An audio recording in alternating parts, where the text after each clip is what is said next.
திருவண்ணாமலை மாவட்டம் போளூர் அடுத்து மிகவும் பழமை வாய்ந்த சிம்மமலை மீது உள்ள ஸ்ரீ லட்சுமி நரசிம்மி சமேத நரசிம்ம சுவாமி கோவிலில் சித்திரை மாத பிரம்மோற்சவத்தை முன்னிட்டு கொடியேற்றத்துடன் தொடங்கிய நிலையில் இன்று தேர் திருவிழா வெகு விமர்சையாக நடைபெற்றது.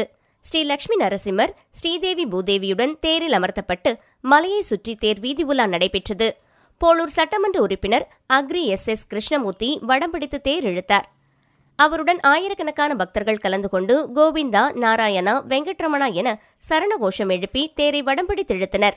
இந்நிகழ்வில் போளூர், வந்தவாசி, திருவண்ணாமலை, சென்னை, காஞ்சிபுரம், பெங்களூர் உள்ளிட்ட பல்வேறு பகுதிகளிலிருந்து திரளான பக்தர்கள் கலந்து கொண்டு சுவாமி தரிசனம் செய்தனர்.